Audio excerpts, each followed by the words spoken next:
one of the critical moments in the history of Judaism, one of the critical moments in the history of Christianity, one of the critical moments in the history of consciousness was the year 150 of the Common Era. For more than 100 years, Jews, Jewish Gentiles, Christians, Christian Gentiles, all kinds of combinations had been intermingling, interfaith, talking, fighting about certain verities. And the moment had come for a certain clarity. The Romans had conquered the land, the temple had been devastated, Jews were martyred for their faith, for the study of Torah. In 150, there was a moment of some equanimity. And the rabbis of that period got together in a town called Usha, not far from where His Excellency lives. And they declared, and the words still send a shiver down my spine, just thinking about the words. Be'usha hitkinu. In Usha, the rabbis declared. Usually the rabbis would say, Torah came from heavens. At this moment in history, they took matters in their own hand and they said, in Usha, we have declared. And one of the things that they declared, strangely enough, is the following. Hanoten al yiten yoter mishit. Someone who makes a donation, who wants to be philanthropic, should not give more than a sixth. Why a sixth? And why at a moment like that was there this concern to limit benevolence, to limit charity? The Bible speaks about tithe. A sixth is a little bit more, but why? It seems to me after the discourse of this morning of talking about faith-based and where we plug in faith in our thinking, in our institutions, that the position that the rabbis were taking at this moment was to say that sacrifice is a very, very slippery thing. That in Judaism, there was the principle, v'chai bahem, that one has to live with it, that one has to exist in it. And their way of saying, it's enough of this murkiness. We have not accepted the redemption. The world is flawed, was to say, sacrifice is not the best way of worshiping God. Where does faith plug into this rather secular person? I tried to be scrupulously responsible, and gratitude is an important faith-based modality for me. So in matters of responsibility, or matters of gratitude, let me, of course, thank the ambassador, Dr. Diaz, and the staff of the embassy, and all the people who contributed to this wonderful discourse. When I first heard about it, I said, what, another conference? But I'm very, very happy that I'm here, and this is not just another conference, not just another discourse.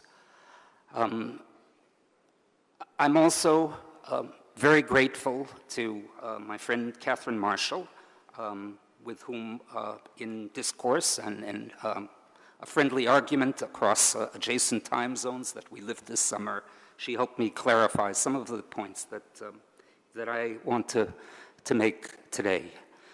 In terms of responsibility, I offer a prayer, one of the most beautiful prayers of the daily liturgy, Laman lo egal larik velo neled lebehala.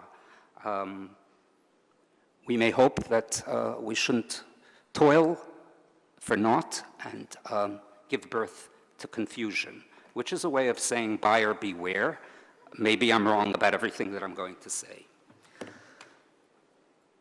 A Talmud professor was once asked to state the funniest joke in the Talmud.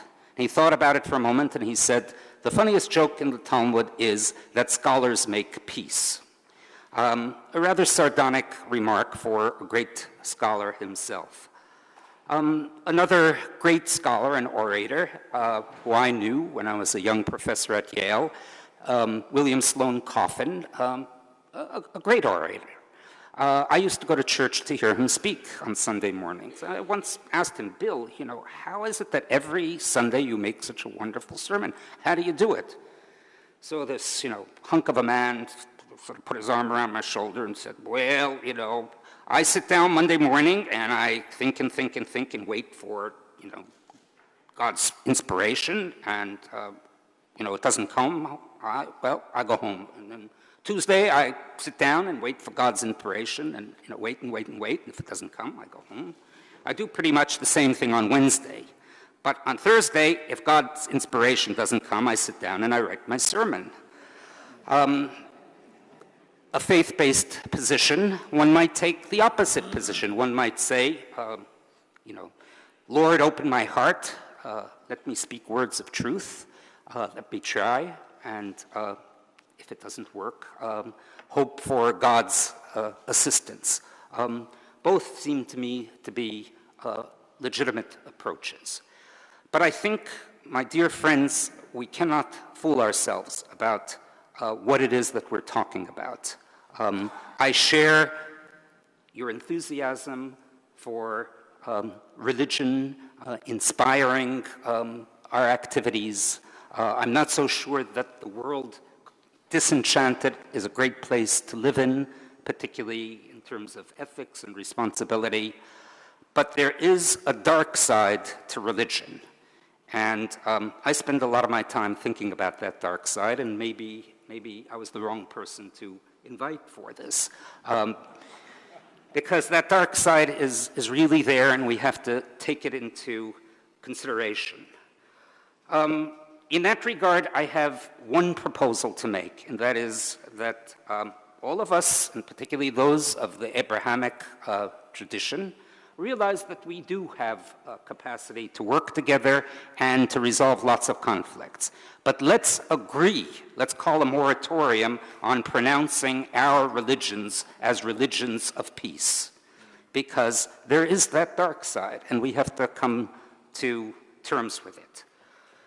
The dark side includes those ways in which both inter- and intra-communal violence can be precipitated by religion, the fights that we have in our own communities, sectarianism, denominationalism, that are so abiding in each of our religions and so crippling, and often are the reasons that we dump outside. We do what psychologists will call projection. We can't manage the solidarity of our own community. We can't manage the conflict between Orthodox and Reform Jews, or between Sunni and Shiites, or between Protestants and Christians, and we get angry at everyone else. And we try to maintain a solidarity by emphasizing that those divisions don't exist. Or the other side of the ways in which the dark side of religion precipitates all sorts of violence. And so it's really important that we take into consideration how religions, mobilize both brutal and humane means to deal with the insider, and how it deals with these problems of solidarity.